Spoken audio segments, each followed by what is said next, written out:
অবশেষে নির্বাচনী ট্রেনে উঠল বাংলাদেশ।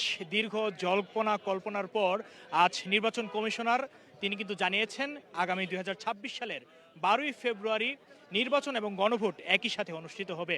আমরা জানি কিছুক্ষণ আগেই কিন্তু আসলে সন্ধ্যা ৬টায় বাংলাদেশ বেতারের সরাসরি রেকর্ডের মাধ্যমে সেই সিদ্ধান্ত কিন্তু তিনি জানিয়েছেন এবং আমরা আপনাদেরকে জানাতে চাই যে নির্বাচন কমিশনের সামনে থেকে আপনাদেরকে সরাসরি কালের কণ্ঠ লাইভে যুক্ত করেছি আমি অসিফ পার্থ।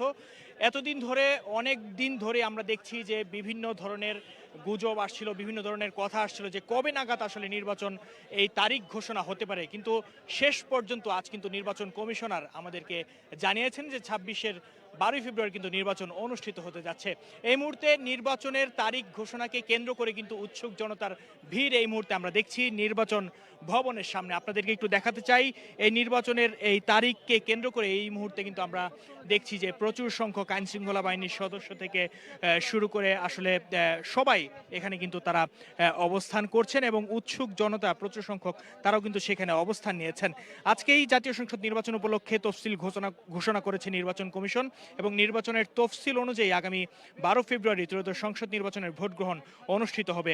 আমরা আপনাদেরকে জানিয়ে রাখতে চাই যে আজকে বাংলাদেশ টেলিভিশন ও বাংলাদেশ বেতার ভাষণের মাধ্যমে ত্রয়োদশ সংসদ নির্বাচনের তফসিল ঘোষণা করেন প্রধান নির্বাচন কমিশনার সিসিএএম নাসির উদ্দিন। এবং এর আগে আমরা জানি যে ৯ ডিসেম্বর প্রধান নির্বাচন কমিশনার জানিয়েছিলেন যে আসন্ন জাতীয় সংসদ নির্বাচনের তফসিল কিন্তু এই চলতি সপ্তাহে হতে পারে এবং ওই দিন প্রধান বিচারপতি সৈয়দ রেফাত আহমেদের সাথে সাক্ষাৎ শেষে কিন্তু তিনি সাংবাদিকদের এই কথা জানিয়েছিলেন। এবং তফসিল ঘোষণার আগে নির্বাচনী নানা বিষয় নিয়ে প্রধান বিচারপতির খাস কামরায় প্রায় ঘণ্টাব্যাপী তাদের মধ্যে একান্ত বৈঠক অনুষ্ঠিত হয়। এছাড়া গতকাল বুধবার দুপুর 12:30টায় রাষ্ট্রপতির সঙ্গে সাক্ষাৎ করে নির্বাচন কমিশন। রাষ্ট্রপতির সঙ্গে সাক্ষাতের পর বিকেল 4টায় তফসিল সংক্রান্ত ভাষণটি কিন্তু রেকর্ড করা হয়েছে এবং নির্বাচন কমিশনার মোহাম্মদ আনোয়ারুল ইসলাম তিনি সরকার জানান যে আসন বিন্যাস আইন অনুযায়ী রিটার্নিং অফিসার, সহকারী রিটার্নিং অফিসার যারা থাকবেন তাদের প্রজ্ঞাপন বিভিন্ন বিষয়ে কিন্তু 20টির মতো জারিপত্র জারি করা হবে। মোবাইল কোর্ট ম্যাজিস্ট্রেট নিয়োগ, ইলেকটোরাল ইনকোয়ারি কমিটি নিয়োগ, বিচারিক ম্যাজিস্ট্রেট নিয়োগ, মনিটরিং সেল গঠন, আইন শৃঙ্খলা সেল গঠন, এগুলোর ফরম্যাটও কিন্তু ইতিমধ্যে তৈরি করা হয়েছে। এবং নির্বাচন কমিশনার আব্দুর রহমান মাসুদ তিনি জানিয়েছিলেন যে তফসিল ঘোষণার পূর্বে আইন শৃঙ্খলা পরিস্থিতি নিয়ন্ত্রণ ইসির দায়িত্ব নয়, আনুষ্ঠানিকভাবে সবার জন্য সমান সুযোগ সৃষ্টির দায়িত্ব আসবে তফসিল ঘোষণার পর। চূড়ান্ত পোস্টাল ব্যালটে নিষিদ্ধ বা স্থগিত কোনো দলের প্রতীক থাকবে না। তফসিল ঘোষণার পর রাজনৈতিক দলসহ সবার সহযোগিতার বিষয়ে বিশেষভাবে গুরুত্ব দেওয়া হবে। এবং প্রসঙ্গত আপনাদেরকে জানিয়ে রাখতে চাই যে দেশ স্বাধীনতার পর এখন পর্যন্ত 12টি সংসদ নির্বাচন কিন্তু অনুষ্ঠিত হয়েছে। এসব নির্বাচনে আওয়ামী লীগ 6বার, বিএনপি 4বার ও জাতীয় পার্টি 2বার জয়ী হয়ে সরকার গঠন করে। এবং আমাদেরকে একটু জানিয়ে রাখতে চাই যে সংসদের মেয়াদ 5 বছর হলেও রাজনৈতিক অস্থিরতার নানা কারণে কিন্তু আমরা জানি যে বিভিন্ন নির্বাচন আমরা দেখেছি প্রশ্নবিদ্ধ হয়েছে অনেকগুলো কারণে। আপনাদেরকে একটু জানিয়ে রাখতে চাই এই মুহূর্তে নির্বাচন ভবনের সামনে থেকে আপনাদেরকে কালের কণ্ঠ লাইভে যুক্ত করেছি। এই মুহূর্তে আমরা দেখছি যে তফসিল ঘোষণার পরপরই কিন্তু প্রচুর সংখ্যক আইন শৃঙ্খলা বাহিনীর সদস্য যারা রয়েছেন প্রত্যেকে কিন্তু এখানে কঠোর অবস্থানে দায়িত্ব পালন করছেন এবং সামনে আমরা দেখছি যে উৎসুক জনতা প্রচুর সংখ্যক মানুষ তারা কিন্তু এখানে উপস্থিত হয়েছেন। আমরা কয়েকজনের সাথে একটু কথা বলে জানার চেষ্টা করব যে আজকে একটু আগে আমরা দেখেছি প্রধান নির্বাচন কমিশনার অবশেষে যে নির্বাচনী ট্রেন সেটি আসলে আমরা দেখেছি যে লাইনে উঠেছে, অর্থাৎ ২৬ সালের ১২ ফেব্রুয়ারি এবং গণভোট একই দিনে কিন্তু অনুষ্ঠিত হবে। কেমন লাগছে সেটি জেনে? খুব ভালো লাগছে যে অনেক দিনের মানুষের গণমানুষের আশা ভোট দেখতে পারে না, এখন নিজস্বভাবে ভোট দেওয়ার অধিকার ফিরে পাবে সাধারণ জনগণ। এতে অনেক খুব আনন্দিত লাগছে। নিশ্চয়ই আসলে সাধারণ মানুষ ভোট দেওয়ার অধিকার ফিরে পাবে, সেজন্য তারা অনেকটাই আনন্দিত। একটু আপনার কাছে জানতে চাইবো যে অনেককেই দেখছিলাম, আপনাকে দেখছিলাম অনেকক্ষণ যাবত অপেক্ষা করছেন এখানে, একটু জানার চেষ্টা করব এই যে নির্বাচন 12 ফেব্রুয়ারি অনুষ্ঠিত হবে, মানুষের মধ্যে একটি আশঙ্কা ছিল আদৌ নির্বাচনের তারিখ সুষ্ঠুভাবে সঠিক সময়ে দিবে কিনা, কি মনে হচ্ছে শেষ পর্যন্ত? আজকে তো প্রমাণ হয়ে গেল, যেহেতু তফসিল ঘোষণা হয়েছে, সামনে 26 তারিখ নির্বাচন। বাংলাদেশের মানুষ এটাই চেয়েছিল যে কবে নির্বাচনের তফসিল ঘোষণা হবে, কবে নির্বাচন হবে।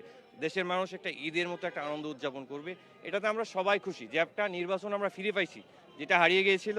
শেখ হাসিনা সরকার নষ্ট করে দিয়েছিল, যে নির্বাচন ব্যবস্থাটাকে ধ্বংস করেছিল, সেটা এই সরকারের মাধ্যমে আমরা ফিরে পাইছি। এটা সারা বাংলাদেশের মানুষের একটা চাওয়া ছিল, যেটা পূরণ হয়েছে ইনশাল্লাহ। ভোটের মাধ্যমে একটি নির্বাচিত সরকার প্রতিষ্ঠা হলে দেশ অনেক এগিয়ে যাবে কিনা আরো বহুদূর? অবশ্যই একটা নির্বাচিত সরকারের মাধ্যমে যদি গভর্নমেন্ট প্রতিষ্ঠিত হয়, এই দেশ সব দিক দিয়ে এগিয়ে যাবে, এটাই আমরা আশা করি এবং এটা হবে ইনশাল্লাহ। দর্শক আপনাদেরকে আরো একটু দেখাতে চাই, পুরো নির্বাচন ভবনের সামনে কিন্তু আমরা দেখছি যে প্রচুর সংখ্যক মানুষ তারা কিন্তু উপস্থাপন করছেন। একটু আপনার কাছে জানতে চাইবো যে অনেকক্ষণ ধরে আজকে এই যে নির্বাচনের তারিখ ঘোষণা হয়েছে, কেমন লাগছে? আলহামদুলিল্লাহ খুবই ভালো। এতদিন পর আমরা একটা উৎসবমুখর পরিবেশে ভোট দেবো, এটি সবচেয়ে সুন্দর কথা। আপনি ভোটার হয়েছেন? জি আলহামদুলিল্লাহ ভোটার হয়েছি। এবারই প্রথম ভোট দিবেন? জি জি এবারই প্রথম ভোট দিব। প্রথম ভোট দেওয়ার অনুভূতি কেমন? জি আলহামদুলিল্লাহ খুবই অনুভূতি, আসলে ভিতরে খুবই একটা উৎসবমুখর পরিবেশে ভোট দেবে, এটি সবচেয়ে বড় কথা। জি দর্শক আপনারা দেখছিলেন যে আমার পাশে যিনি দাঁড়িয়ে আছেন তিনি কিন্তু এই নির্বাচনে তিনি প্রথম ভোট দেবেন এবং এবারই তিনি প্রথম ভোটার হয়েছেন এবং প্রথমবার ভোট দিতে পারার যে আনন্দ সেটি কিন্তু ইতিমধ্যেই তার মধ্যে বিরাজমান আমরা দেখতে পাচ্ছি।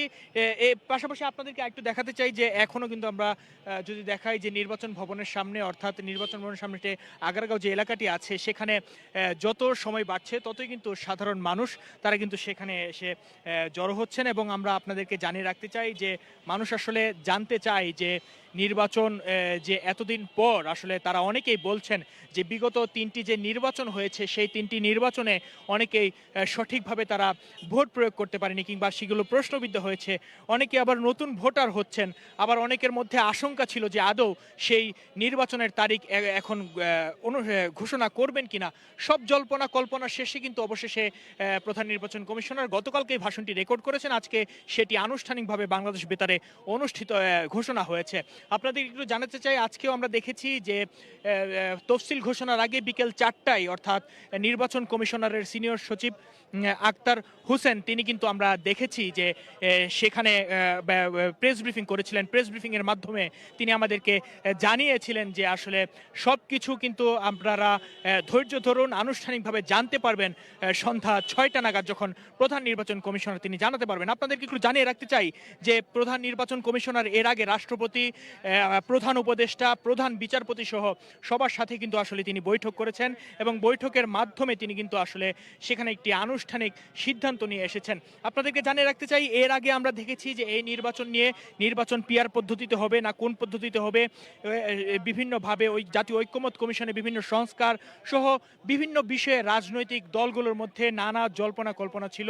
সবশেষে আমরা দেখেছি যে সেগুলো নিয়ে আসলে সাধারণ মানুষের মধ্যে এক প্রকার উৎকণ্ঠা কাজ করছিল যে রাজনৈতিক দলগুলো যদি আসলে ঐক্যমতে না আসতে পারে পরবর্তীতে নির্বাচন সুষ্ঠুভাবে হবে কিনা।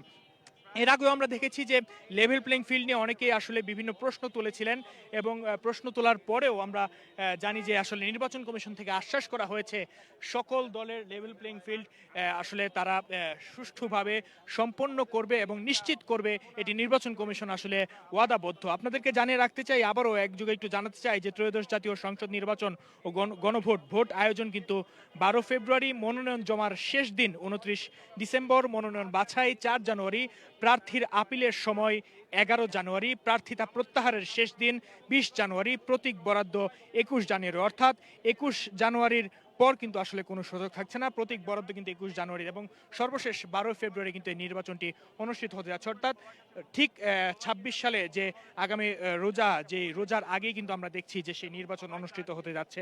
আপনাদেরকে একটু জানাতে চাই সর্বশেষ যে বিষয়টি আমরা যেটি জেনেছি যে এবার প্রায় 12,76,85,000 কিন্তু ভোটার এবার ভোট দিবে এই ত্রয়োদশ জাতীয় সংসদ নির্বাচনে এবং এই সংসদ নির্বাচনকে কেন্দ্র করে কিন্তু ইতিমধ্যেই পুরো দেশের মধ্যে মানুষের মধ্যে কিন্তু উৎসব বিরাজ করছে। কিছুক্ষণ আগে আমরা জেনেছি একটি সংবাদের মাধ্যমে যে বিএনপির ভারপ্রাপ্ত চেয়ারম্যান জনাব তারেক রহমান এবং বিএনপির দলের পক্ষ থেকে তারা একটি ঘোষণা দিয়েছেন যে নির্বাচনের যে তফসিল ঘোষণা করা হয়েছে সেটিকে কেন্দ্র করে যেন কোনো ধরনের কোনো মিছিল কিংবা কোনো সমাবেশ না করে, এবং কিছুক্ষণ পরে আমরা জানি যে জামায়াত ইসলামীর পক্ষ থেকেও কিন্তু একটি সংবাদ সম্মেলনের আয়োজন করবে। অর্থাৎ সব দল আসলে কিভাবে নেই সেটি কিন্তু আরও কিছুক্ষণ পর জানা যাবে। তবে এই মুহূর্তে নির্বাচন ভবনের সামনের যে চিত্র সেটি দেখে আপনাদেরকে একটু জানাতে চাই যে আইন শৃঙ্খলা বাহিনীর সদস্য থেকে শুরু করে উৎসুক জনতা সবাই কিন্তু এখানে আসলে সমবেত হয়েছেন এবং তাদের মধ্যে আসলে এক প্রকার আনন্দ তাদের চোখে মুখে ভেসে উঠেছে।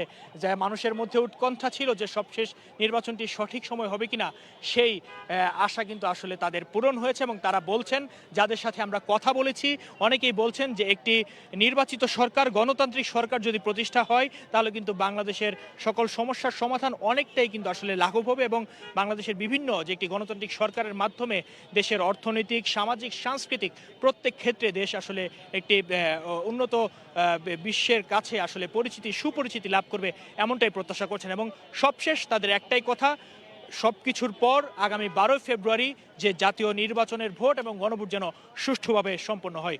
নির্বাচন ভবনের সামনে থেকে কালের কণ্ঠ লাইভে আপনাদেরকে সরাসরি যুক্ত করেছিলাম আমি আসিফ পার্থ। পরবর্তীতে আপনাদেরকে আবারও জানিয়ে দেব এখানকার সবশেষ আপডেট।